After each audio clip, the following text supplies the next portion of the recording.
Very good morning to all of you and so glad to be here. और हम सब ये जो आपका प्रोसेस है ये कल इंटरनेशनल वुमेन्स डे है, ये सब आपको पता ही है। कल इंटरनेशनल वुमेन्स डे है और उसी के अंदर ये सब प्रोग्राम स्टार्ट हुआ है जो 7th से लेके 10th तक चलेगा। 7th से 10th तक चलेगा। तो आज आपने इतने अच्छे हेल्थ रिलेटेड टॉक्स में पार्टिसिपेट किया है और किसी को पता है कि इस बारी का इंटरनेशनल वुमेन्स डे का थीम क्या है? थीम क्या है? टॉपिक जो है वो क्या है जिसके अंदर आप सब कर रहे हैं? एक्चुअली लिखा हुआ है यहाँ पे, it's called Inspire Inclusion. So by which we mean that सबको साथ लेके चलेंगे. Inclusion is inclusivity. So everybody is together and participating in everything, and we are inspiring that inclusive nature in that. और सबसे इंटरेस्टिंग चीज़ जो personally मेरे को इसके अंदर लगी, अगर आपने देखा है इंस्पायर इंक्लूजन का एक पोज है जो यूनाइटेड नेशंस ने इंटरनेशनल वुमेन्स डे 2024 के अंदर रिलीज किया है, वो किसी को पता है? So we just do that one thing. So the pose of inspire inclusion is this. और इसका क्या मतलब है? जब इंक्लूजन हार्ट से आता है, it is the best form of inclusion and it is the truest inclusion. So can we do this for ourselves one time? And this is taking on Manisha's thing. Look after yourself. The heart is there. But also inclusive is, now this is my take on it, but you can do it with you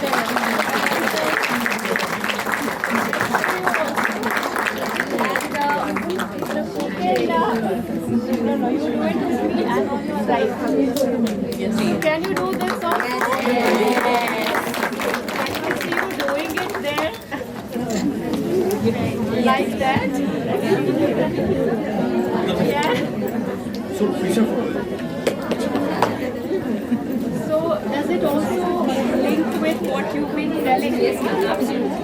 So I think for me this is the best connect to everything that you're doing under the International Women's Day.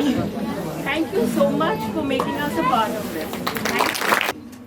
Women's day जो है आपके as per जो आपने schedule बनाया हो, ये 3-4 दिन आगे प्रोग्राम चलेगा, तो कितना संजोग है कि सबसे जो पहला मौका दिया गया है वो भारतीय जीवन बीमा निगम को दिया है, LIC वालों को दिया है. इसके लिए मैं मैनेजमेंट का शुक्रिया करता हूं कि पहला, क्यों बीमा जितना बाकी चीजें जिंदगी में जरूरी हैं, हवा, पानी, लाइट, खाना, ये लाइफ के लिए बहुत जरूरी है रहने के लिए, इतना ही जरूरी अब इसको माना गया कि आपके पास जो है आपका इंश्योरेंस होना चाहिए for the security of your assets, for the security of your children, for the security of your family.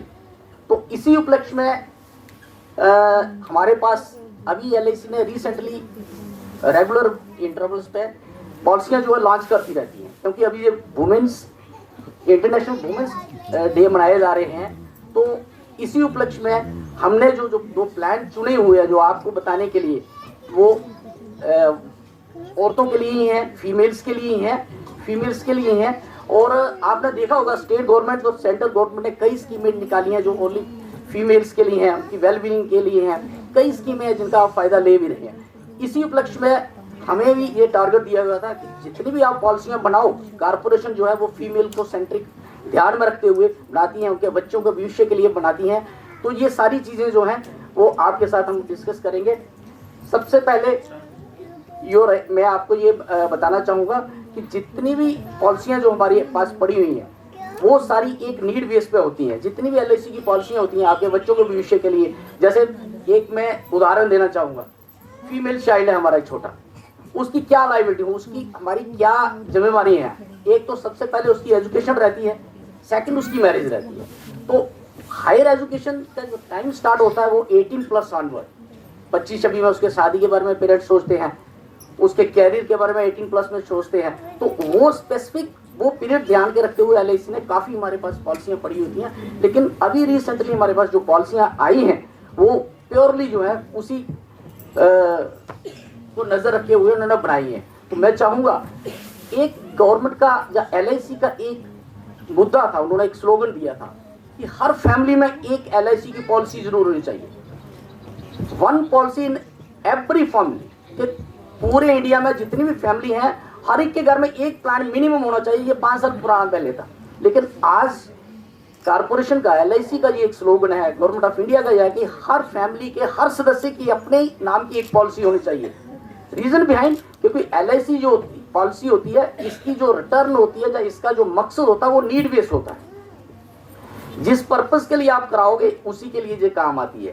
तो मैं चाहूँगा, मेरे साथ मेरे सीनियर जो ब्रांच हेड हैं मेरे साथ हैं, प्रदीप गोयल जी, उनको मैं बुलाना चाहूँगा कि मंच पे आके थोड़ा पॉलिसीज के बारे में थोड़ा इनको बता दें ताकि ये जितने भी हैं वो इसका फ़ायदा ले सकें। धन्यवाद।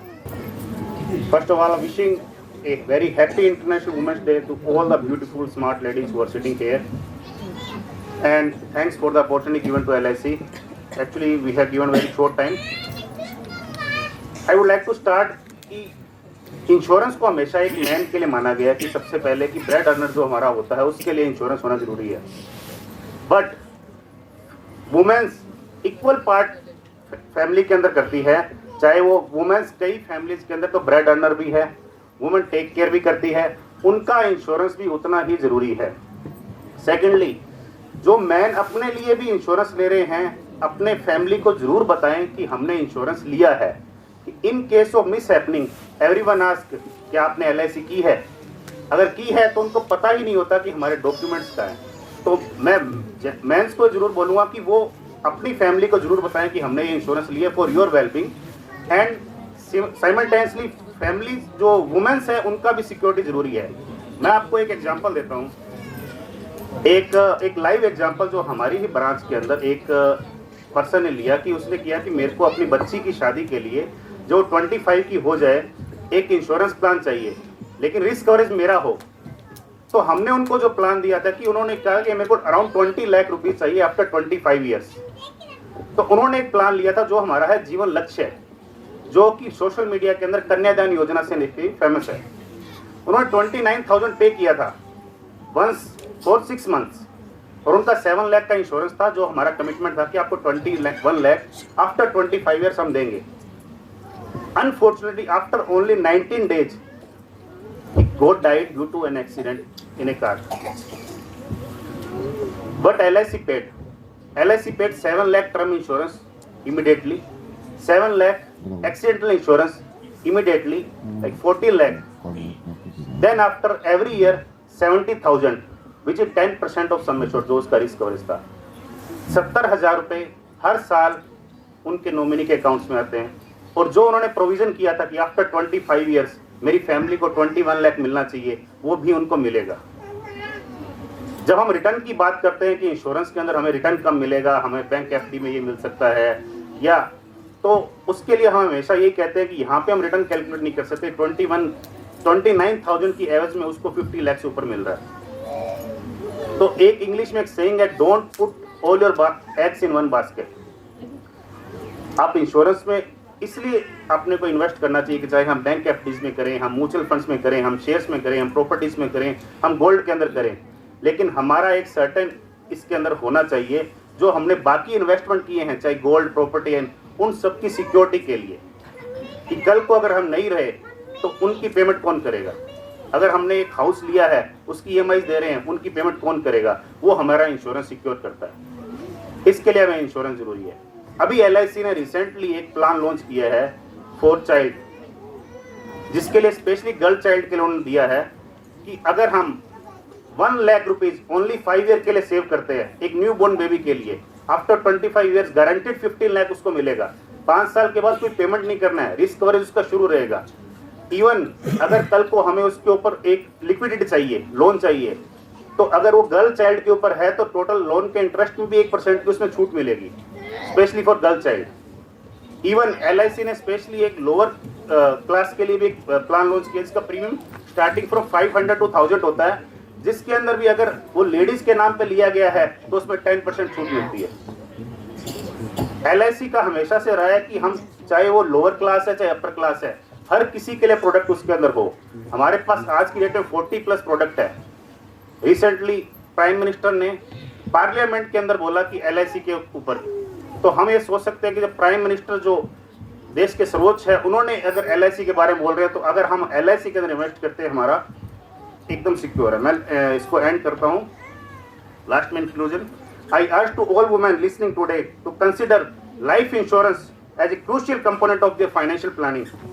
Let's empower ourselves to secure our financial future and protect our loved ones, because when we are financially secure, we can better fulfill our roles as caregivers, nurturers, and leaders in our families. And thank you.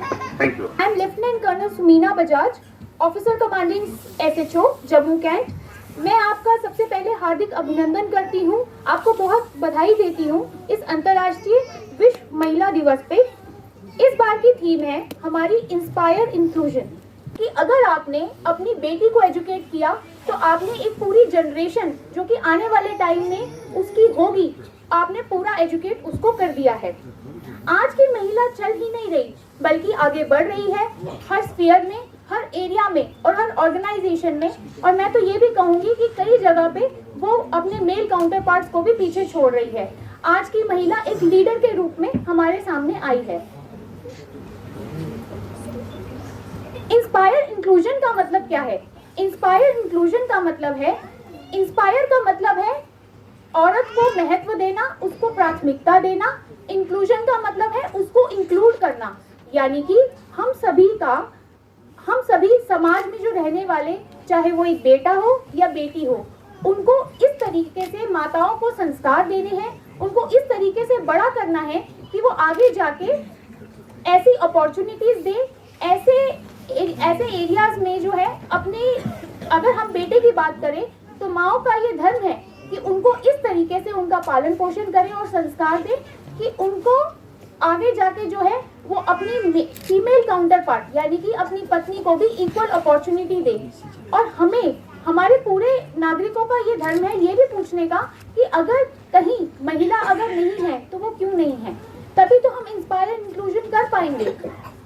हम महिलाओं की हर जगह presence required है। क्यों required है? क्योंकि एक महिला ही है जिसको ये ईश्वर ने, प्रकृति ने ये वरदान दिया हुआ है कि वो क्रिएट कर सकती है, वो नर्चर कर सकती है और वो ट्रांसफॉर्म कर सकती है। वो कौन है? वो है एक पूरा सर्कल, पूरा ब्रह्मांड। उसी के अंदर पावर है क्रिएशन का, नर्चर का और ट्रांसफॉर्मेशन का। और क्यों? और वो ही क्यों? क्योंकि वही रिस्पॉन्सिबल है अपने परिवार के फाइनेंशियल विकास के लिए, वही रिस्पॉन्सिबल है परिवार की हेल्थ के लिए, उसके कल्याण के लिए, उसके एजुकेशन के लिए, सामाजिक स्थिरता, समाज में स्थिरता लाने के लिए। पॉलिटिकल भागीदारी जो है महिलाओं की बहुत ज़रूरी है, चाहे हम बात करें शिक्षा की, रोजगार की, हेल्थ की और पॉलिटिकल रोल्स की। ऐसी कौन सी जगह है जहां आज महिलाएं नहीं हैं? महिलाएं पुरुषों के साथ कंधे से कंधा मिलाकर चल रही हैं, पर फिर भी चैलेंजेस तो हैं ही। चैलेंजेस आएंगे और हमें उनका सामना करना है, हमें उनसे उभरना है। आज भी कई एरियाज भारत में ऐसे हैं जहां पे महिलाओं को gender inequality, gender discrimination, health जैसे एरियाज में पुरुषों से कम जो है उनको आता जाता है। शिक्षा के अंदर उनकी डिस्पैरिटी होती है, यानी कि उनको बेटों के हिसाब से उनका जो एजुकेशन है कॉम्प्रोमाइज़ किया जाता है। तो ये वाले एरियाज ऐसे हैं जहाँ पे हम सबको काम करने की ज़रूरत है।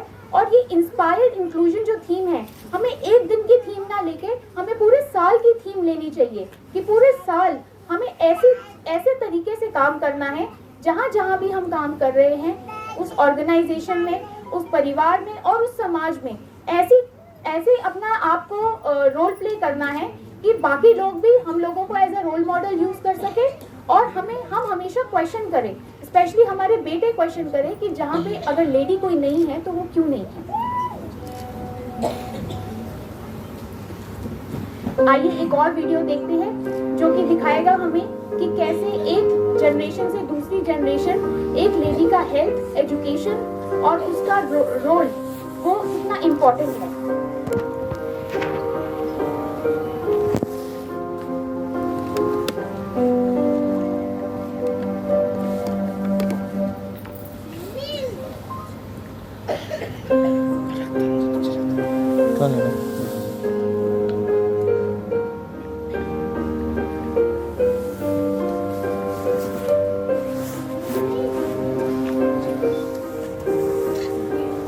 A wonderful mother, a loving daughter, a great sister, a perfect partner, and a caring grandma. Every moment in life is incomplete without you. We thank you for being mother. चाहे वो बेटी हो, बहू हो, पत्नी हो, माँ हो, हर रोल में औरत एक संपूर्ण है। यत्र नार्यस्तु पूज्यन्ते रमते तत्र देवता, यानी कि जहाँ नारियों की पूजा होती है वहाँ देवता निवास करते हैं। Thank you. स्त्री के विभिन्न रूप हैं। वो एक बेटी है, जीवन संगिनी है और माँ है। सबसे महत्वपूर्ण स्वरूप अगर स्त्री का देखा जाए तो वो माँ है। सिर्फ एक माँ ही है जो हर हाल में पहचान लेती है कि बच्चे की आंख सोने से लाल हुई है या रोने से। Yes, for child mental health is very important for our ladies. So next presentation will be by Colonel Mani. He is MD Psychiatry and first one in Indian Army to do DM on child and adolescent psychiatry from NIMHANS. He has published 10 papers and has been awarded with Colonel Kirpal Singh Award, Marfatia Award, Colonel DS Gulati Gold Medal. ये specially उन बच्चों पर काम करते हैं जिन्हें autism है या जिन्हें मानसिक बीमारियां हैं। So let's welcome our expert in the field colonel Mani for child mental health for her. मैं बहुत शुक्रगुजार हूँ आप सबके लिए कि आप यहाँ पे अपना कीमती वक्त लेकर आए हैं, और मैं also I am very grateful to commandant 166MH that he considers me as someone who is worthy of being a part of this celebration. तो ये एक सेलिब्रेशन है, तो बहुत इम्पोर्टेंट है समझना कि सेलिब्रेशन किस बारे में है, क्यों हम ये नारी दिवस मना रहे हैं, पुरुष दिवस क्यों नहीं मना लेते, या तो इंजीनियर दिवस क्यों नहीं मना रहे हैं। ये सब है वैसे, लेकिन फिर भी इम्पोर्टेंट ये बात है जब हम किसी एक चीज़ को प्राथमिकता देते हैं तो हम बैलेंस की बात करते हैं। जब तक कि बैलेंस नहीं है वो सोसाइटी आगे बढ़ नहीं सकती है। तो एक कहावत है इंग्लिश में जो मैं ट्रांसलेट भी करूँगा, तो बोलते हैं that the maturity of any society can be understood by how it treats it's most vulnerable citizen. मतलब कि एक समाज का जो मेच्योरिटी है हम उनसे समझ सकते हैं कैसे वो अपने सबसे नीड वाले लोगों को के साथ में व्यवहार करते हैं। यहाँ पे वल्नरेबिलिटी होती है कि सबको इक्वल अपॉर्चुनिटीज़ नहीं मिल पाती हैं। इंटेलिजेंस है लेकिन अपॉर्चुनिटीज़ नहीं है, तो फिर सब लोग तो बैलेंस नहीं हो पाएगा। तो फिर आप सोचेंगे कि ये ठीक है, तो हम जानते हैं, लेकिन ये इस शिशु मानसिक में इस चीज़ को लेकर आने की क्या ज़रूरत है। सिंपल सी बात है, जब कोई माइनॉरिटी में रहता है, जब उसको अपॉर्चुनिटी जो मिलनी चाहिए नहीं मिलता है, तो धीरे धीरे करके एक सप्रेशन आता है और एक एक्सपेरिमेंट भी हुआ था इसके ऊपर। धीरे धीरे करके क्या होता है, वो इस चीज़ को भूल जाता है कि मेरे अंदर क्या क्या वो सुविधाएं हैं या क्या स्किल्स है जो मैं आगे उभर सकता हूँ। इनफैक्ट वो कहीं भूल जाता है, इसको बोलते हैं हेल्पलेसनेस पैराडाइम। और तो इन चीज़ों को हटाने के लिए मैंने ये चीज़ को इसके साथ आपको शुरू किया है, शिशु मानसिक स्वास्थ्य के ऊपर। एंड ये फॉर हर स्पेशली ये आप लोगों के लिए बनाया है मैंने, ताकि इसमें कुछ चीज़ें होंगी जो सिर्फ महिलाओं के साथ में संबंधित होगी। पुरुष के पास में शायद ये सवाल अक्सर जाते नहीं है। So let us take it ahead. अंत में सवाल भी होंगे, शायद कोई होगा जरूर पूछ लीजिएगा। तो मेरा काम काफ़ी आसान हो गया है, क्योंकि एक संस्था है, इसका नाम है WHO, वर्ल्ड हेल्थ ऑर्गेनाइजेशन वो काफ़ी काम कर रही है मानसिक स्वास्थ्य पे, क्योंकि देखा जाए तो अगर आप बोलोगे शारीरिक प्रॉब्लम, बीपी हुआ, डायबिटीज़ हुई, पता नहीं को कुछ खांसी हो गया, बुखार हो गया, ये तो दिख जाता है, ठोस है। लेकिन किसी को बोलो कि भाई मन कहाँ है, तो भाई पता नहीं, कहीं है, कहीं सबके अंदर कहीं घूम रहा होगा, लेकिन कैसे उसको पकड़ा जाए, कैसे समझा जाए। तो उन्होंने काफ़ी आसान कर दिया हमारे लिए। 3 चीज़ों पे ध्यान देना है मानसिक स्वास्थ्य को आगे करने के लिए। एक है मस्तिष्क, कैसे आप सोचते हो, कितना आपका बुद्धि है। दूसरा है बातचीत, जो हम सब अच्छी तरह जानते हैं। अब मैं ज़्यादा बोलूँगा नहीं तो फिर शायद टमाटर पड़ेंगे मेरे ऊपर। तो दूसरा है बातचीत, एंड तीसरा है अपना जो मन की भावनाएं हैं वो कैसे हम प्रकट कर सकते हैं या किसको कैसे हम संभाल सकते हैं। तो इसके बारे में ज़्यादा चर्चा ना करते हुए थोड़ा सा आगे ले जाऊँगा मैं आपको। हमारा एंड रिजल्ट क्या है? अगर हम बोले कि अच्छा डॉक्टर ऐसे बताइए कि हम ना ऐसा कुछ एक चीज़ करें कि मन के स्वास्थ्य कभी बिगड़े ही ना। अच्छा ठीक है, तो जैसे कि अगर हम किसी बच्चे को स्कूल भेजेंगे, बोले कि ऐसे करो मिसेस जो XYZ टीचर, इस बच्चे को 100 के 100 आए। अरे यार ये तो पॉसिबल नहीं है। हमसे इतना पॉसिबल हो सकता है कि आप कार्य कौशलता पे ध्यान दें। परफॉर्मेंस तो वैसे भी गीता भी बोलती है कि कुछ बोलती तो है, वैसे क्या बोलती है? कर्म की चिंता तो ना करो तो अच्छा ही है, वो तो आपके फल की चिंता ना करो तो अच्छा ही, कर्म तो होते रहे। सही बात, थैंक यू सो मच। सब सो रहे नहीं है, सब सुन रहे मेरी बात, वेरी इंपॉर्टेंट। तो इसी बातों पे ये सब आधारित है।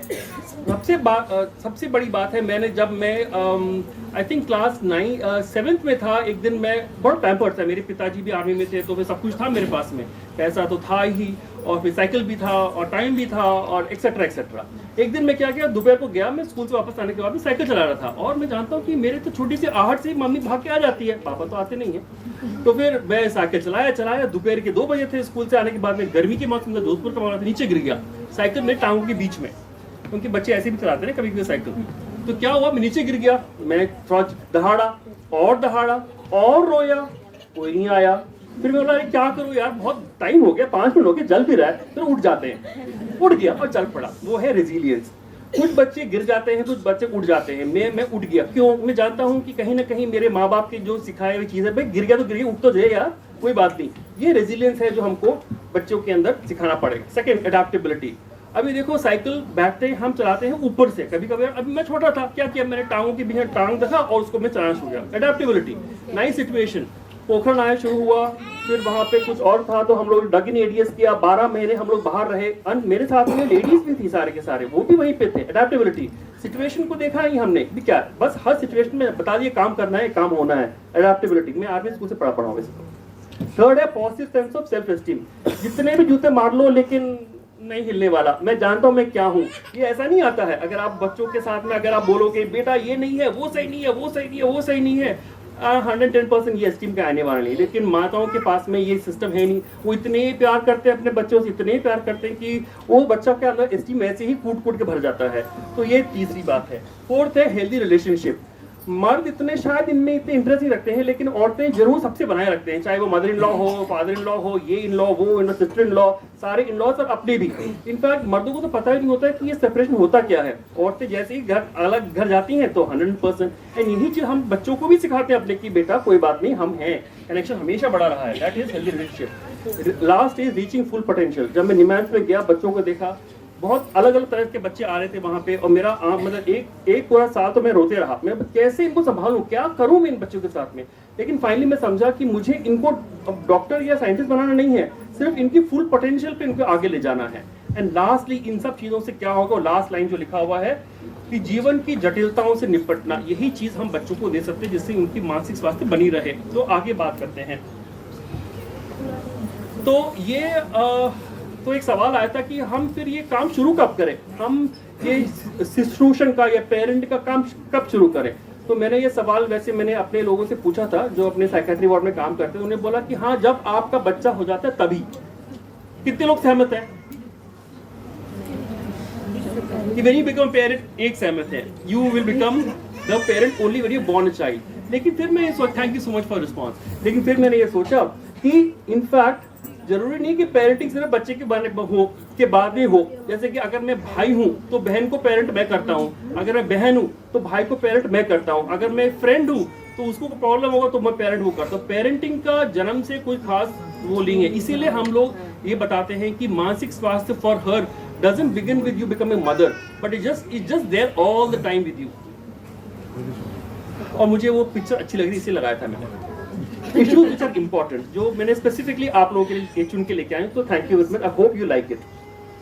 अक्सर ये सवाल किए जाते हैं, बच्चों ही पूछते हैं कि भाई मेरे पास बच्चे हैं आपस में बहुत ज्यादा झगड़ा करते हैं, क्या करें हम।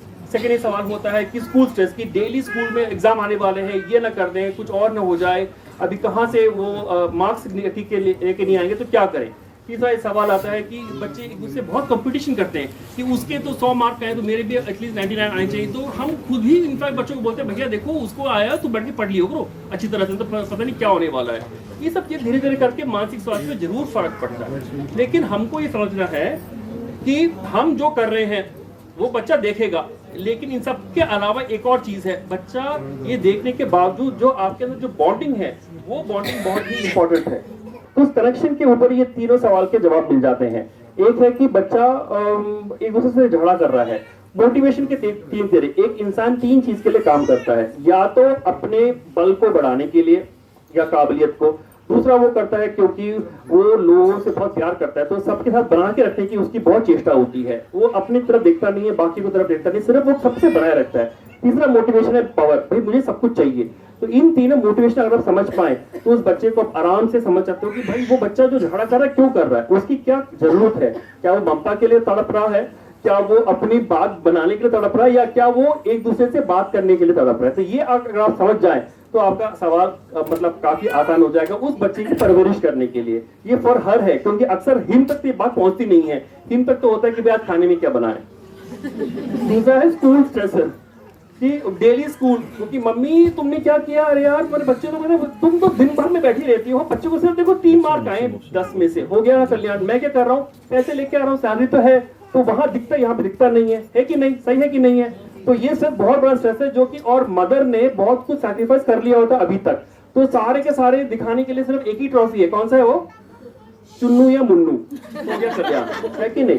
तो फिर इस चीज के लिए बहुत इंपॉर्टेंट है कि यहाँ पे जो हम समझे कि भाई स्कूल जो देखो कोई भी एलिफेंट है वो तो भाई कभी से वो कभी उड़ने से रहा, बहुत इंपॉर्टेंट है। हमको समझना कि मेरे बच्चे की क्षमता क्या है, उसके अंदर वो परफॉर्मेंस स्किल्स देने बहुत इंपॉर्टेंट है। बच्चे अगर आपको मैथ नहीं अच्छा लगता कोई बात नहीं, छोड़ देंगे, आजकल तो आ भी गया वो चीज, लिखना मुश्किल कोई बात नहीं, आप मुझसे सुन के पढ़ो, क्योंकि it is not how intelligent you are, it is not how intelligent you are, but how are you intelligent. Difference समझ में आया क्या आप लोगों को कि इसके ऊपर कोई फर्क नहीं पड़ता कि आप कितने बुद्धिमान हैं, लेकिन आप कैसे बुद्धिमान हैं। सबकी बुद्धिमती अलग होती है, कोई किनेस्थेटिक होता है, भागदौड़ी स्पोर्ट्स वगैरह, कोई म्यूजिकल होता है जो सुनने में स्वरों में बहुत, कोई गसेटरी होता है, टेस्ट के अंदर शेफ वगैरह वगैरह, बहुत तरह के ऐसे होते हैं। ऐसे 18 हैं ऐसे स्किल्स अलग अलग। मैथमेटिक्स एक पेज में फेल हो गया था मैं। लास्ट है पीयर कॉम्पिटिशन। ये जो रीफ्रेम है ना सिचुएशन बहुत इंपॉर्टेंट है भाई, क्योंकि हमारा जो बच्चा है ना ये फ्यूचर का है, ये हमारा पास्ट का नहीं है। ये बच्चा आगे देखने वाला है कि आगे क्या होने वाला है, और यही समाज है जो अब बना रहे हैं। तो ये चुन्नू मुन्नू के साथ में जो फ्रेंड है ना मोनू सोनू, यही इनके आगे मोदी या गांधी बनने वाले हैं। तो फिर भाई सबसे बना के रखो, और वही कॉपरेशन, वही नेगोशिएशन, वही कम्युनिकेशन। और अगर भारत पाकिस्तान चल रहा है तो मारो पीटी करो, लेकिन दूसरे बनाओ, ट्रेड तो कर लो भाई, है कि नहीं। ये चीज को देखना है कि भाई कोई competition is good, but as long as it leads to continuation of your processes of movement, ठीक है ना। अभी 2 साइड और बाकी है, उसके बाद खत्म हो जाएगा। सेंसिटिव क्वेश्चन बहुत इंपॉर्टेंट है। सारे माँ के बारे में, माँ मैं आई कहाँ से, ये पेट, ये मैं तो इतनी छोटी सी आपके अंदर कैसे समा गई मैं। और इस सवाल का जवाब होता है और भी होता है, मामा ये चीज ना वो क्या है, ये क्या है। बहुत सारे सवाल होते हैं जो हम समझते हैं वो चीज अब नहीं है, या क्या करो, कैसे समझाऊं चीजों को। इसको बोलते हैं sensitive questions. And lastly parenting, कि मोबाइल कैसे बंद कराना है, उसका पढ़ाई कैसे ठीक कराना है, उसका करियर कैसे कराना है। अब तो बच्ची सयानी हो गई है, देखो रोमांस होना शुरू हो गया, क्या क्या सवाल आते हैं। इन सब चीजों के लिए मैं फिर से वही करूंगा, परफॉर्मेंस तो छोड़ दीजिएगा, सिर्फ स्किल्स पे जाइएगा। इंपॉर्टेंट है कि जब बच्चा आपसे कोई सवाल करता है तो एक जिज्ञासा है, और जिज्ञासा के लिए आप सबसे इंपॉर्टेंट है। एजुकेटेड महिला या हो या ना हो, मेरी नानी माँ तो बिल्कुल एजुकेटेड ना थी, बिल्कुल नहीं थी। उनके 2 ग्रैंडफादर थे, 2 हस्बैंड थे, फाइनली उनके वजह से हमारे पास में 2 एकड़ जमीन है, और वो थी क्या, झाड़ू मारने वाली, जो कि अम्बलम होता है हमारे वहां पे टेम्पल के अंदर काम करती थी। वही टेम्पल के काम करने वाले लोगों ने 9 बच्चों को पैदा किया, उनमें से मेरी माँ थी जो कि ब्रिगेडियर बनी बाद में। और इसका मतलब है कि एजुकेशन इंपॉर्टेंट नहीं है, इंपॉर्टेंट है क्या है, कैसे आप उसको इस्तेमाल कर जो उनके हाथ में है। इंपॉर्टेंट बात ये भी है, इंक्विजिटिवनेस को हमेशा क्या करिए, प्रोत्साहन करिएगा। एंड इंपॉर्टेंट बात यह है कि उनसे सारे सवालों का जवाब ट्रूथफुलनेस में मत दीजिएगा अभी, प्लीज फॉर गॉड सेक, क्योंकि नहीं तो फिर पूरा उत्तर आ जाएगा तो बच्चे अपने से उत्तर नहीं ढूंढेंगे। और आपको ये पास्ट के लिए उसको प्रिपेयर नहीं करना है, किसके लिए करना है उसको प्रिपेयर, फ्यूचर के लिए। प्लीज अंडरस्टैंड, आपके लिए जो ठीक लगा था आपके टाइम पे वो ठीक था, लेकिन बच्चे से पूछते हैं कि बेटा आप मुझे बताओ कि इसका और क्या हल हो सकता है, and be make the child future ready, that's very important. Parenting का सिर्फ एक श्लोक है जो मैं समझ चुका हूं, मेरी वाइफ से सीखा था मैंने ये बात, जो कि सर्जन है, उन्होंने बोला था भाई डोंट जज, मेरा बच्चा जैसे वो ठीक ठाक है। तो मैंने बोला देखो बच्चा पढ़ नहीं रहा है, इसको मैं भी सब इन सब ये बोलता तो हूँ ये सब चीजें, घर जाके वो याद कि नंबर नहीं आए, वो नहीं आए, मतलब ये काम डाउन, नॉन जजमेंटल, बच्चा जैसा है वो सही है, हमारा बच्चा है, आगे हो जाएगा, don't worry about it, just listen to what he is saying, give him time, quality time, non judgmental stance. मैंने कल बात छेड़ने की कोशिश की थी अपने सीनियर से कि बच्चे पेरेंट्स के बावजूद बड़े होते हैं, लेकिन मेरे सीरियस वर्ड नहीं, ऐसा नहीं हो सकता है, बच्चे पेरेंट्स के कारण ही बड़े होते हैं। मैं ये अब तो ये मामला तो अभी क्या बोलते हैं रिसर्च ही बताएगा मेरे को, मैं करूंगा, लेकिन आपके लिए मैं बोल सकता हूँ कि बच्चे आपके साथ में ही पले बढ़ते हैं, आपके ही जो संस्कार उनमें आते हैं, कुछ भी भूलते नहीं है बच्चे। लेकिन हमारा ये कर्तव्य है समझने का कि बच्चे हमारे साथ हैं, हमारे नहीं हैं, हम उनको परवरिश करते हैं, लेकिन उनको छूट होनी चाहिए अपनी चीज के लिए, अपने संस्था, अपनी सुविधा, अपनी सोसाइटी को बनाने की उनकी छूट होनी चाहिए। ऑलराइट, तो फिर ये सवाल आपसे हमेशा आता है, और क्या मैं सही हूँ? जितने मेरे पास लेडीज आते हैं बच्चों के साथ बोलते हैं कि या डॉक्टर मुझसे गलती होगी, डॉक्टर ये हो गया वो हो गया, लेकिन मैं बताता हूँ कि पेरेंट्स के पास जितनी सुविधाएं हैं, जितना प्यार है, वो डॉक्टर या नर्स या और कोई भी नहीं कर सकता है। तो you are always doing the right thing, please understand that nobody can compete with you, not even the mother in law, or maybe they can, I am not very sure. Important बात ये बात है, mental health issue. आप बोले कि doctor जी ये तो ठीक है, लेकिन ये तो प्रॉब्लम होती नहीं बच्चों को, होती है, डिप्रेशन होता है, स्कूल के अंदर मार्क्स नहीं मिलते हैं, गुस्सा आता है, पीटीएसडी आता है, उनके वॉइस बुरे बुरे सपने आते हैं, उनको पीटीएसडी होता है, साइकोस होता है बच्चों के अंदर, उनको आवाजें सुनती हैं, वो डर जाते हैं, रात को सो नहीं पाते हैं। लेकिन बहुत इंपॉर्टेंट बात यह है कि ये सब चीजों से बहुत चीज, एक और चीज बच्चों पे बहुत फर्क पड़ता है डेवलपमेंट का, क्योंकि 3 चीज अभी डेवलप हो रहे हैं। फर्स्ट चीज है इनका जो लैंग्वेज है, सेकेंड चीज है इनका जो मस्तिष्क है, एंड थर्ड चीज है इनका जो सोशबिलिटी है। तो ये सब पे बहुत असर करता है। लेकिन एक गुड न्यूज भी है मेरे पास में, ब्रेन का परसेंटेज अभी ग्रो कर रहा है, जब तक कि वो 12, 18, 21 साल का ना हो। सेकेंडली अडेप्टेशन होता है, मतलब कि अगर एक पार्ट काम नहीं कर दूसरा पार्ट उसका काम ले लेता है। तीसरा बहुत इंपॉर्टेंट है, ये एक ऐसा एक स्फीयर है जहां पे एनवायरनमेंट को आप ठीक करते ही बच्चे के अंदर चेंजेस आ जाते हैं। मैंने देखा एक दुबई सिंड्रोम करके होता है, मुझे पता नहीं आप लोगों ने सुना नहीं होगा, अब तो हम बोलते हैं इसको कोविड सिंड्रोम। बहुत सारे बच्चे कोविड के बाद आए थे हमारे पास में, 1-1, 2-2 साल तक वो किसी से मिले नहीं थे, उनको पता ही नहीं है कि बच्चा दूसरा बच्चा क्या होता है, बात कैसे करते हैं। और जैसे ही उसको हमने टीवी के डाइट से हटा दिया एंड खेल कूद के डाइट से शुरू कर दिया, उन्हें बोलना भी शुरू कर दिया, खेलना भी शुरू कर दिया, सब कुछ शुरू कर दिया उन लोगों ने, लेकिन मोबाइल छोड़ना शुरू नहीं किया। उसके लिए मेरे पास में स्पेशली आना पड़ेगा, क्योंकि उसके कारण मुझे सैलरी मिलती है। लास्ट है कि जेनेटिक्स जरूर एक प्रॉब्लम है, लेकिन जैसे ही आप एनवायरनमेंट और पेरेंटिंग पे जाएंगे तो जेनेटिक्स होगा छूमंतर। तो इंपॉर्टेंट बात यह है कि बीमारियां हैं, हम ठीक करते हैं, और ठीक करने के लिए आपके पास में आपका पूरा 166 mh आपके साथ में है, जिसमें मैं सेंटर में बैठा हूँ, राइट साइड में मनीषा मैडम है, लेफ्ट साइड में महसूल साहब है, मेरे पास 2 नर्सिंग ऑफिसर्स हैं, और पीछे तो 2 लेडीज खड़ी, वो आपके सुविधा के लिए अभी हमने पिछले साल रखा हुआ है क्लिनिकल साइकोलॉजिस्ट जो भी आपके हैं, और प्लस मेरे पास में एक ऑजेटर एंड 17 ये जो कि हम सब ब्रिगेडियर फायर्स के साथ में काम करते हैं। यहाँ पे हमारे पास यहाँ पिछले 2 साल में 4-5 चीज और भी हैं। एक है एडोलेसेंट हेल्थ क्लिनिक जो सब थर्सडे को खुलता है, तो जो बच्चे होते हैं जो 12 से लेकर 18 साल तक जो इसका प्रॉब्लम्स होती हैं, वो आके अपने आप को आप आके सिर्फ हेलो हाय बोल सकते हैं। दूसरा है जिसको हमको लगता है कि प्रॉब्लम है, उनको स्पेशली बुलाते हैं ग्रुप थेरेपिस्ट के लिए। तीसरा है मनोबल करके ग्रुप है, जो कि साइकोलॉजिकल काउंसलर चलाते हैं, जो तक आप तक पहुंचेगा अफवाह के थ्रू। फोर्थ है उम्मीद हेल्पलाइन, जो आप जानते हैं कि चल रहा है, जिसमें आप बात कर सकते हैं, जो आपको बताएंगे मनीषा मैडम कुछ देर बाद है। एंड लास्टली हमारे पास क्लिनिकल साइकोलॉजिस्ट सर्विसेज हैं। Thank you so much. और I think we should soon have Father's day ma'am. Fathers are nowadays, I think, with the parenting coming up as a very unique opportunity for being given to fathers also to nurture the children, and the roles have become more ambiguous nowadays. I think that we'll see many more fathers in the same roles as mothers are. In fact, the only reason fathers are not a part of it is because they have been interred like that. जब बच्चे होते हैं तो I always remember my sister used to hate me as a kid. ऐसे क्यों? रघु तुझे पता नहीं, I understood only after 7 years of living with my sister. Like though we are in the same house, ki Raghu, what you get is a tea and what I get is a wash of tea. I said, what are you saying? Yes, you taste and see. And that's what the first tea always goes to the man of the house, which was supposedly me when I was 7 years of age, and the wash of the tea used to go to my sister. So I guess that it's all up to us mothers. In fact, madam ने ये सवाल जो आप लोगों के लिए किया, मैं समझ गया, thank you so much ma'am, कि आपके पास जो बच्चे हैं, जो लड़के हैं, उनको भी ये सब समाना है कि भाई ये बैलेंस है, लड़का लड़की में भेदभाव हो सकता है, एनाटॉमिकल है, लेकिन इसके अंदर जो है भेदभाव नहीं है। तो आप समझिए कि दोनों बराबर हैं, दोनों डेफिनेटली अलग अलग काम करेंगे, लेकिन भेदभाव सिर्फ एक सोच की है। तो आप समझिए कि जितने हम औरतें इनके अंदर जा सकते हैं मानसिक स्वास्थ्य से बच्चों का, उतना ही मर्दों का भी इतना ही योगदान है। So you have to start early, इसको बोलते हैं primordial prevention. Yes ma'am, thank you for that wonderful question ma'am. Thank you so much for wonderful opportunity. क्या मेडिसिन लेते हैं? पैरासीटामोल। सबको पता है। कैसे पता है? बचपन से सिखाया जाता है। आपने अपनी मदर्स को देखा है, टीचर्स ने बताया है, बट हमें कोई नहीं बताता कि अपने मानसिक स्वास्थ्य का कैसे ध्यान रखा जाए। बताता है कोई? आपको पता है कैसे रखना है? नहीं पता।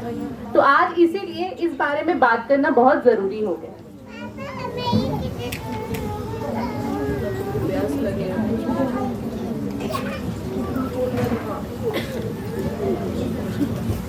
आज मानसिक रोग एक एपिडेमिक बन गए हैं, ग्लोबल एपिडेमिक बन गए हैं। जैसे कि ये मिनिस्ट्री ऑफ हेल्थ और फैमिली वेलफेयर ने जो डेटा रिलीज किया, उसके हिसाब से सुसाइड थर्ड बिगेस्ट किलर है। जो 15 to 29 इयर्स के एज ग्रुप में लेडीज जो मरते हैं, उसमें सबसे बड़ा कारण है वो सुसाइड है, रोड ट्रैफिक एक्सीडेंट से भी ज्यादा। ऐसा भी कहा गया है, WHO ने पाया है कि 8 में से 1 इंसान अपने जीवन काल में किसी न किसी मानसिक रोग से ग्रस्त होता है। तो हम गिन सकते हैं, यहाँ पर 150 लोग बैठे हैं, तो कितने लोग आप मैथ्स करके बताइए कि कितने लोग मानसिक रोग से ग्रस्त होंगे? 19 से 20, है ना?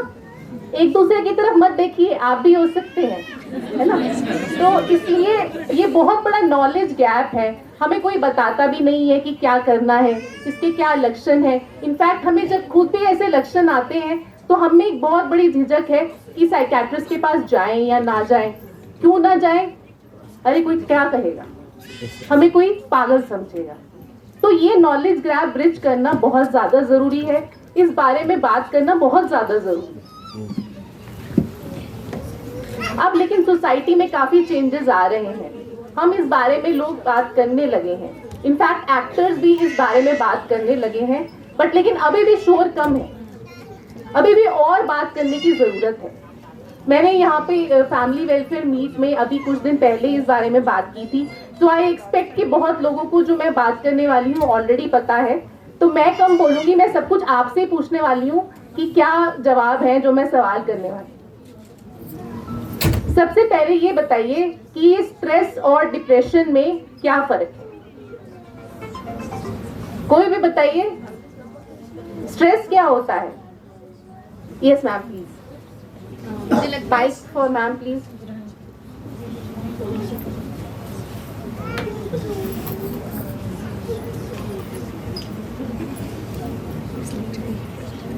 हाय, मुझे लगता है स्ट्रेस फॉर शॉर्टर ड्यूरेशन रहता है and depression is for longer duration. Absolutely right ma'am, absolutely. और कोई?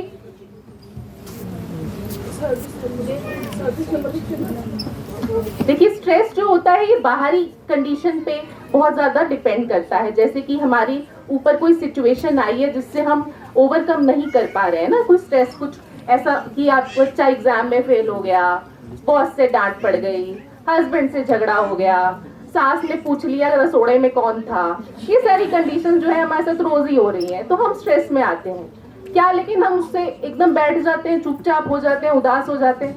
नहीं होते ना। क्या करते हैं हम? अपने फ्रेंड से बात करते हैं, टीवी देखते हैं, वॉक के लिए जाते हैं, है ना, तो क्या है, अच्छा लगता है, थोड़ी देर में इंसान इम्प्रूव हो जाता है। बट डिप्रेशन ऐसा नहीं है। डिप्रेशन एक बहुत ही संगीन, एक बहुत ही सीरियस बीमारी है जिसमें इंसान इतना उदास महसूस करता है कि कुछ भी करने से, कहीं भी जाने से, चाहे गोवा चले जाओ, हिमाचल चले जाओ, छुट्टी पे चले जाओ, तो भी अच्छा नहीं लगता है। पूरा दिन शरीर में ऐसा कमजोरी लगता है, कुछ भी काम करने का मन नहीं करता। जो इंसान, जो लेडी पहले सारा मतलब आधे घंटे में पूरे घर का काम कर देती थी, अभी दोपहर तक घर गंदा पड़ा है और उसको कोई फर्क नहीं पड़ रहा। ठीक है, भूख नहीं लगती है, सुसाइड का मन करने लगता है, ऐसा लगता है कि अब मर जाना ही अच्छा है। पुरानी बातें याद आती हैं, ऐसा लगता है कि मैंने अपने जीवन में बहुत गलत किया, मैं एक फेलियर हूँ, है ना, मैं किसी लायक नहीं हूँ। सेक्स में रुचि कम हो जाती है, भूख कम हो जाती है। So these are very typical symptoms जो डिप्रेशन में आते हैं। लेकिन ऐसा जरूरी नहीं है कि यही सब सिम्टम्स आए। काफी बार लेडीज में बहुत ही एटिपिकल सिम्टम्स भी होते हैं, जैसे कि लेडीज में सिर दर्द रहना, शरीर में दर्द रहना, कमर में दर्द रहना, है ना, भूख ज्यादा लगना, ज्यादा सोना, ये सब कुछ एटिपिकल सिम्टम्स हैं जो कि लेडीज में आ सकते हैं, एंड ये भी डिप्रेशन के साइंस हैं। काफी बार ये बाकी दुनिया को नजर नहीं आते, है ना। आपके हस्बैंड कहेंगे अरे इसको क्या हुआ है, सारा तो काम कर रही है घर का, तो स्माइल भी करती है, इसको कहाँ से डिप्रेशन है। बट आपको ये समझना है कि हर जो औरत स्माइल करती है जरूरी नहीं है कि वो डिप्रेस नहीं है, और ये भी जरूरी नहीं है कि हर औरत जो रो रही है वो डिप्रेशन में है। सो दोनों चीजों में बहुत फर्क है। ठीक है, तो ये फर्क समझना, यही मेरा एक आपको समझाना इस लेक्चर का उद्देश्य है। सो पोस्टपार्टम ब्लूज में कोई दवाई की जरूरत नहीं है, सही या गलत। पहले मैं आपको बताऊं कि पोस्टपार्टम ब्लूज क्या होते हैं। जब लेडी की डिलीवरी होती है तो कुछ दिन तक उसको अच्छा ना लगना, है ना, चिड़चिड़ापन रहना, उदासी रहना, नींद ना आना, ये सब जो है सिम्टम्स हो सकते हैं। इसको पोस्टपार्टम ब्लूज कहते हैं। क्या इसे किसी इलाज की जरूरत है, कोई दवाई खाने की जरूरत है, सही या गलत, कौन बताएंगे? जरूरत नहीं है। कौन कहता है नहीं है जरूरत? अच्छा, 4 लेडीज कह रही है नहीं है, इसका मतलब बाकी सब कहते हैं जरूरत, पर हमारे पास तो कोई आता नहीं है। डिपेंड करता है उसकी। पहले तो सबसे इंपॉर्टेंट बात यह है नोटिस करने वाली कि पोस्टपार्टम ब्लूज बहुत ही कॉमन कंडीशन है। अबाउट 30 to 74% लेडीज इस कंडीशन से ग्रस्त होती हैं। लेकिन ये क्या है, ये एक सेल्फ लिमिटिंग इलनेस है। अपने आप जैसे मदर बच्चे के कैसे केयर करनी है उसमें जब वो लग जाती है और उसको आदत पड़ जाती है तो 2 हफ्ते के अंदर इससे बाहर निकल जाती है। लेकिन अगर ये सिम्टम्स 2 हफ्ते से ज्यादा रहें और ये सिम्टम्स अगर धीरे धीरे बढ़ते जाएं और एक लेडी को अपने आप को नुकसान पहुंचाने की ऐसे थॉट्स आने लगे, तो इसका मतलब वो पोस्टपार्टम डिप्रेशन में जा रही है, जो कि बहुत ही सीरियस इलनेस है और उसको अपना इलाज कराना चाहिए। एक और कंडीशन होती है जिसे कहते हैं पोस्टपार्टम साइकोसिस। पोस्टपार्टम साइकोसिस एक और भी ज्यादा इससे पोस्टपार्टम डिप्रेशन से भी एक स्टेप हायर है। इसमें क्या है, मदर को इस तरह से ख्याल आते हैं कि कुछ कान में आवाजें सुनाई देती हैं, कुछ डर लग सकता है, अपने बच्चे को नुकसान पहुंचाने के भी थॉट्स आ सकते हैं, बहुत ज्यादा गुस्सा आता है। इसको जल्द से जल्द ट्रीट करना बहुत जरूरी है, ये एक इमरजेंसी है।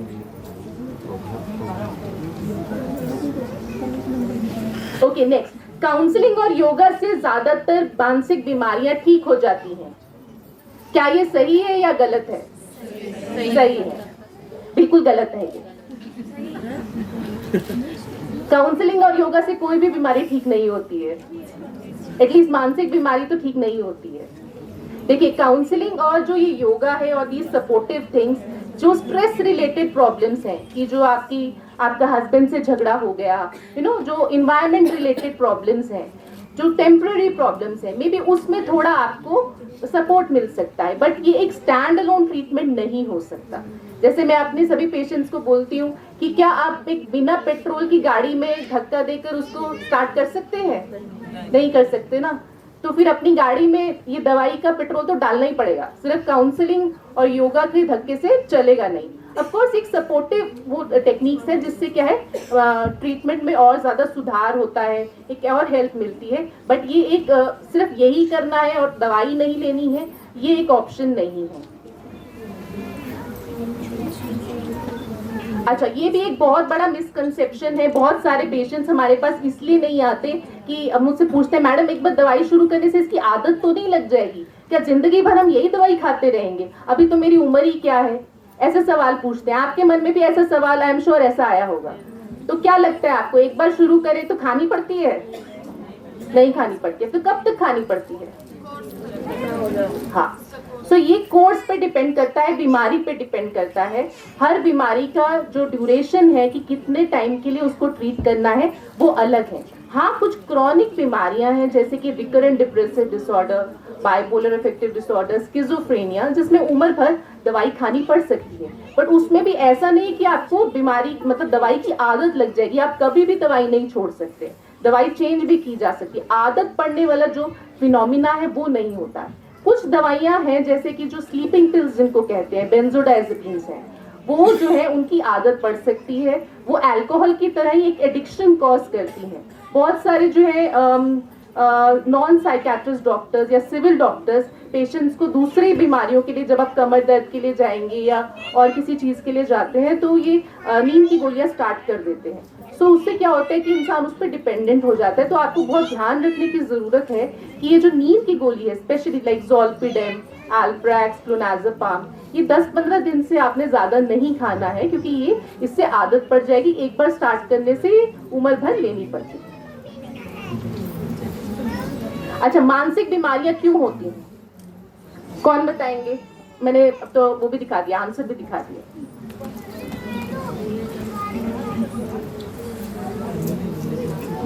हमारे पास बहुत सारी लेडीज आती हैं बाय द वे कि ये तो मेरी पड़ोसन ने जो है मेरे को जादू किया है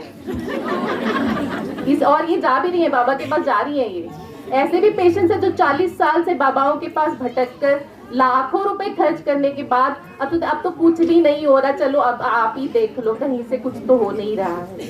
तो क्या कारण है? दवाइयां खाना क्यों जरूरी है? कोई तो बताओ। एमएच की लेडीज, आपका तो लेक्चर ले लिया है मैंने। किस लिए होती है मानसिक बीमारियां? ग्रहों की दिशा से? क्या किस लिए होती है? हाँ जी, रिलेशंस। ओके, मतलब रिलेशंस, अच्छे रिलेशंस, खराब रिलेशंस, किस टाइप के रिलेशंस? खराब रिलेशंस। ओके, और अरे लिखा हुआ है भाई, पढ़ो तो सही। ड्रग्स की वजह से। ओके, ट्रॉमा, सबसे इंपॉर्टेंट है बायोलॉजिक। हाँ जी, बताइए बात। Genetic problem. क्या समझते हैं आप जेनेटिक प्रॉब्लम से? बताएंगे एक बार।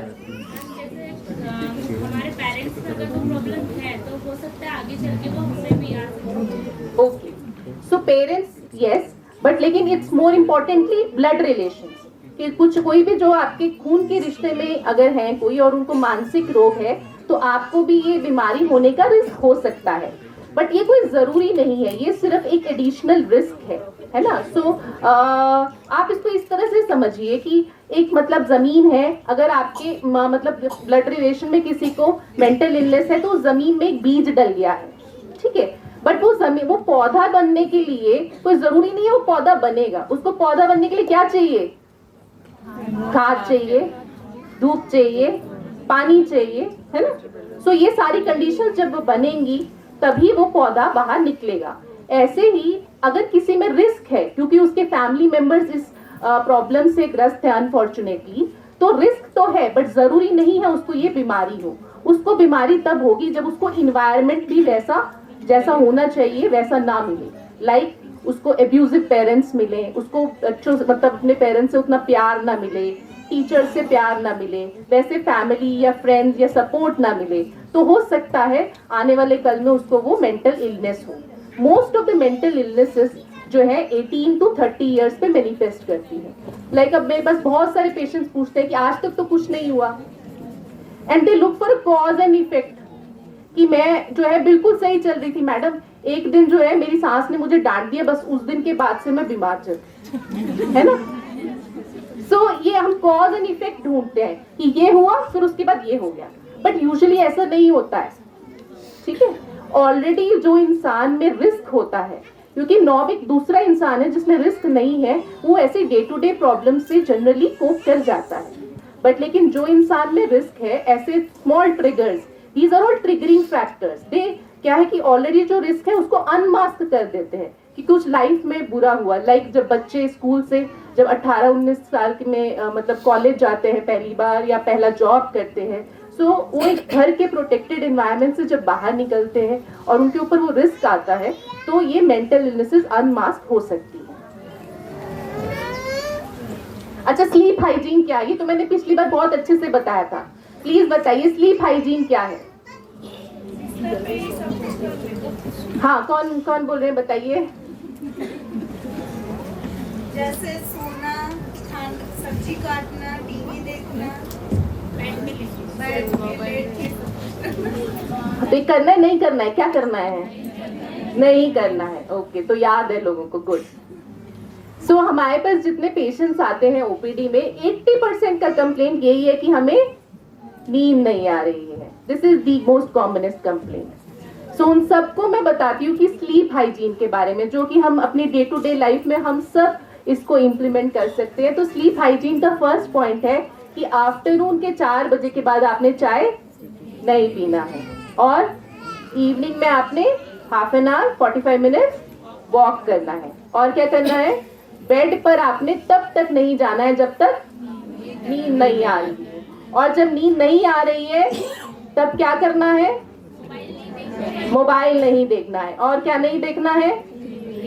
टीवी नहीं देखना है। और क्या नहीं करना है? हाँ, sensationalising content like animal movie, है ना, क्राइम पेट्रोल, जिससे क्या है आप थोड़ा उत्तेजित हो सकते हैं।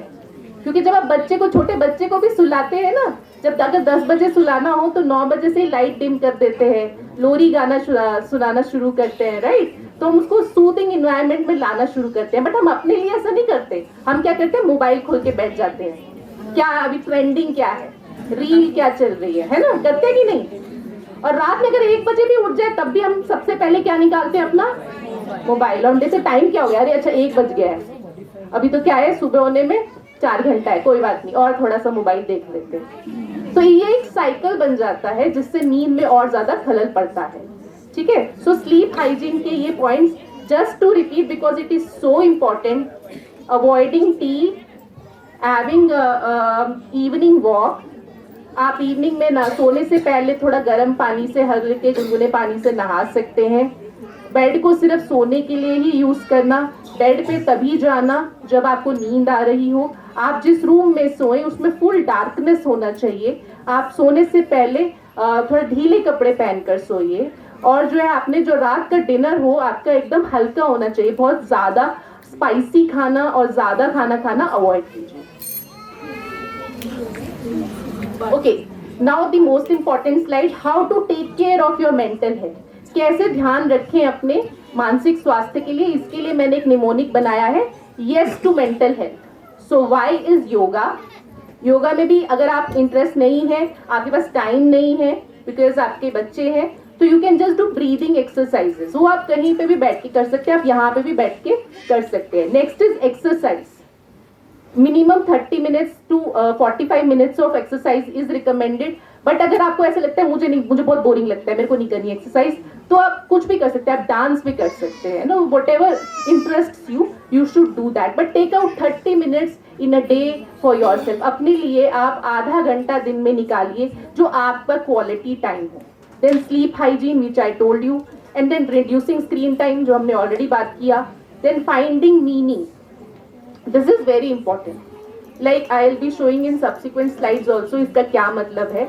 अगर लाइफ में कोई मीनिंग नहीं है ना, कि हम ऐसे ही बस जिए जा रहे हैं, जब तक हम वो मीनिंग नहीं ढूंढेंगे ना, तब तक लाइफ जीने लायक नहीं रहेगी.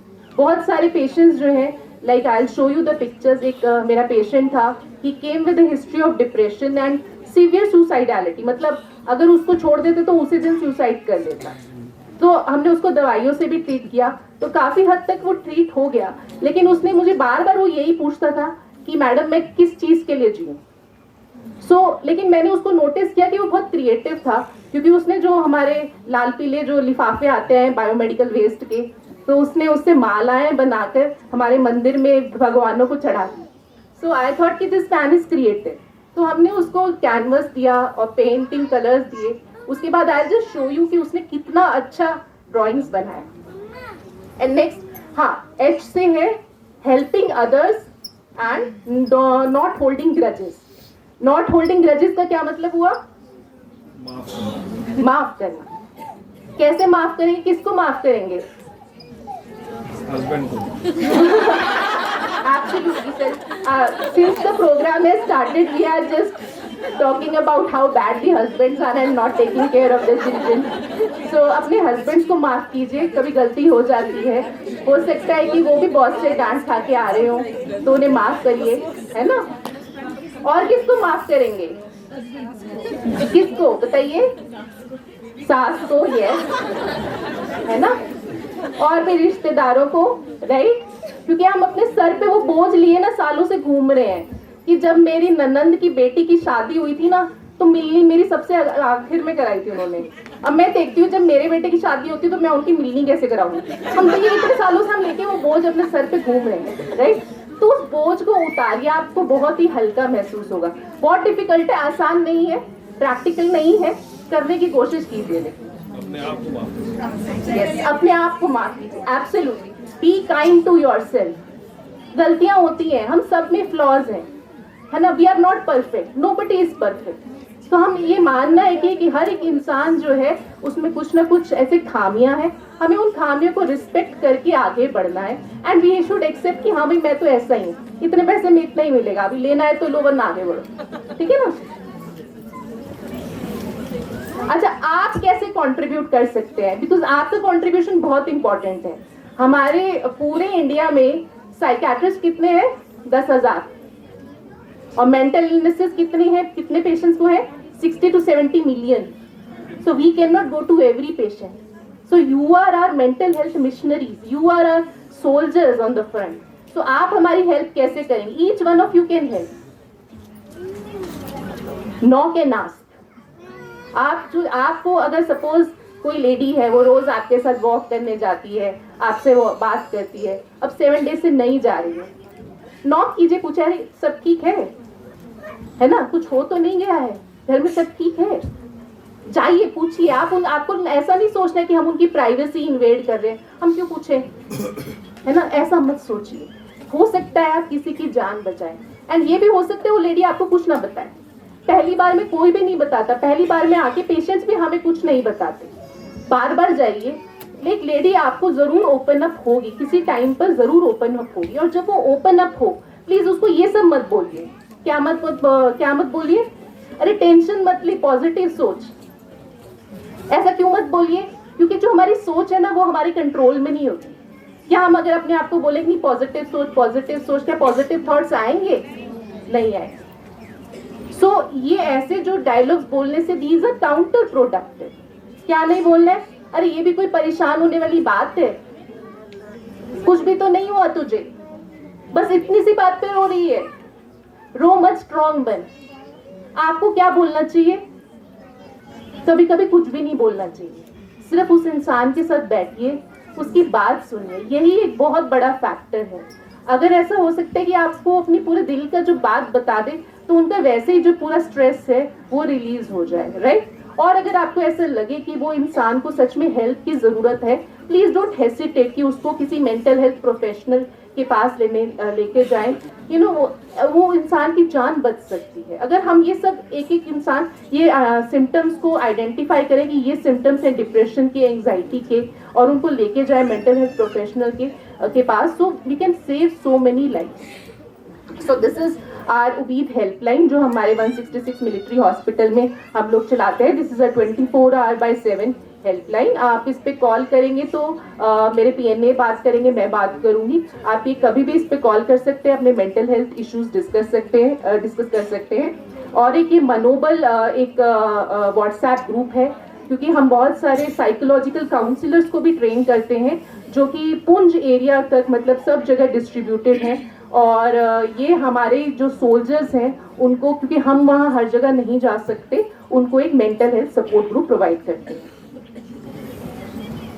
सो ये वो पिक्चर्स हैं जो मेरे पेशेंट ने बनाई थी, जिसके बारे में मैं बात कर रही थी। तो ये उसने स्टार्ट ऐसे नहीं किया था, स्टार्ट उसने बहुत ही बेसिक किया था। इनफैक्ट उसने जो पहली पेंटिंग बनाई थी उसने गुलाब का फूल बनाया था, जो जिसकी फोटो अभी भी हमारे वार्ड में लटक रही है। But now he is making all these pictures, you can see so beautiful they are. And then उसके बाद वो यहाँ से पोस्ट हो गया, जबलपुर चला गया और उसने उस स्कल्पचरिंग में चला गया और उसने ये अशोक स्तंभ बनाया, वो बुद्धा बनाया, and he got many accolades from his commanders. So all of us can make a change provided we want to. Thank you. मेरी आवाज़ सुनी जा रही है पीछे तक? Okay. So thank you major Jannat for such a lovely introduction. मेरे से पहले काफ़ी लोगों ने बहुत अच्छे लेक्चर यहाँ पे दिए हैं और मैं आशा करता हूँ आप टेक होम मैसेज ज़रूर लेके गए होंगे। मैं यहाँ पे आपके पास शायद इस मंच पे दूसरी बार आ रहा हूँ। इशू सेम है, लेकिन आज दिन वुमेंस डे का है जो कि हम आज सेलिब्रेट करने यहाँ पे इकट्ठा हुए हैं। ऐसे कहने को तो हम लोग सभी कुछ कर सकते हैं, लेकिन जो चीज़ आदमी कभी भी नहीं कर सकता वो है बच्चे को या एक न्यू फ्यूचर को जन्म देना, जिसमें सिर्फ और सिर्फ एक औरत का ही रोल होता है। और इस बहुत ही महत्वपूर्ण और खूबसूरत संरचना के लिए, सृष्टि की संरचना के लिए मैं सभी लेडीज जो यहाँ पे प्रेजेंट है और जो नहीं प्रेजेंट है उनको हाथ जोड़ के नमन करता हूँ। Thank you so much. So आज जैसे कि मैं मनी सर ने भी कुछ एक बड़ा अच्छा टॉपिक लास्ट में स्टार्ट किया था कि पेरेंटिंग, शेयर्ड पेरेंटिंग का रोल, कि हम लोग आदमी लोग क्यों नहीं पेरेंटिंग करते हैं। इसके कुछ बहुत महत्वपूर्ण कारण हैं। जैसे कि अगर आप देखेंगे बहुत विकसित क्षेत्रों में और विकसित देशों में, जैसे फिनलैंड हो गया, एस्टोनिया हो गया, इन कंट्रीज में बाकायदा एक मैटरनिटी लीव जैसे दी जाती है लेडीज़ को यहाँ पे जो सर्व कर रही हैं गवर्नमेंट इंस्टीट्यूट्स में और प्राइवेट इंस्टीट्यूट्स में। मेल पार्टनर को भी पैटर्निटी लीव दिया जाता है। हमारे कंट्री में जो पैटर्निटी लीव का ड्यूरेशन सिर्फ 15 दिन है। तो पॉलिटिकल और सोशल जो कंस्ट्रक्शन है हमारे यहाँ पे, वो थोड़ा सा उसको इम्प्रूव होने की ज़रूरत है, सो दैट कि जो आदमी लोग हैं भी शेयर पेरेंटिंग की जिम्मेवारी लेडीज़ के साथ में कंधा से कंधे मिलाकर वो उठा सके और उसकी रिस्पॉन्सिबिलिटी को समझ सके। ये सिर्फ और सिर्फ इंडिविजुअल के बस से नहीं होगा, क्योंकि ऑफिस में वो एक्सपेक्ट किया जाता है कि सही टाइम पे आ जाए।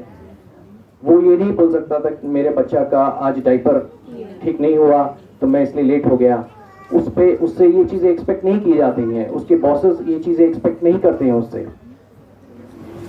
सो ये सिर्फ और सिर्फ इंडिविजुअल लेवल की बात नहीं है, ये हमें पॉलिटिकल और सोशो इकोनॉमिक चीज़ों को भी उसमें हमें इंक्लूजन करना पड़ेगा। ऐसी चीज़ें बनानी पड़ेंगी जिससे ये शेयर पेरेंटिंग हो सके और दोनों माँ बाप अच्छी पेरेंटिंग कर सके।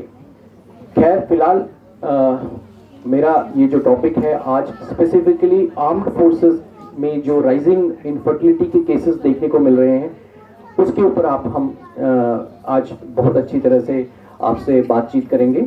सो जैसे कि ये मेरी पहली स्लाइड है, infertility in armed forces perspective and management. So infertility है क्या, ये क्या चीज़ होती है इनफर्टिलिटी? अगर आप 1 साल तक यानी कि 12 महीने हस्बैंड और वाइफ इकट्ठे रह रहे हैं और रिलेशन बना रहे हैं, संबंध बना रहे हैं, और तब भी कोई प्रेगनेंसी नहीं हुआ, तो इसको हम इनफर्टिलिटी में शामिल कर सकते हैं। बट लेकिन ये क्या पॉसिबल है हमारे आर्म्ड फोर्सेस में? कभी टीडी आ गई, हस्बैंड हमेशा छुट्टी पे आया है सिर्फ 2 महीने, या 1 महीना छुट्टी मिलती है, या 15 दिन कैजुअली मिलती है। सो कैसे डिफाइन करेंगे हम? ये तो सिविल के डॉक्टरों ने और सिविल के लोगों ने बता दिया कि 1 साल तक अगर आप, हमें ऐसे कई परिवार है हमारे यहाँ पे, नई शादी होती है, वहाँ पे नहीं टाइम मिलता हमें रहने के लिए इकट्ठा, तो कैसे करेंगे? इसकी डेफिनेशन क्या होगी? सो हमने इस डेफिनेशन को अपनी सहूलियत के लिए और अपने तरीके से, नजरिए से देखने के लिए इसको हमने चेंज किया है। सो जब हम पूछते हैं कपल्स के साथ में कि भाई आपने सही टाइम पे ओवुलेशन जब हुआ लेडी का, तब आपने संबंध बनाया कि नहीं, हम स्पेसिफिकली डायरेक्ट करते हैं लोगों को कि इस टाइम पे आप छुट्टी लीजिए, अपने कमांडर से आप इस टाइम पे छुट्टी मांगिए, और इस समय तक के लिए छुट्टी मांगिए, या इस समय तक के लिए आप पोस्टिंग मांगिए, या इस समय तक के लिए आप अपना घर रिटेन करने की बात कीजिए। सो ये चीजें हम लोग डेफिनेटली उनको बताते हैं, और इसी हिसाब से हमारी जो डेफिनेशन है फर्टिलिटी की, इनफर्टिलिटी की, वो चेंज भी हो जाती है।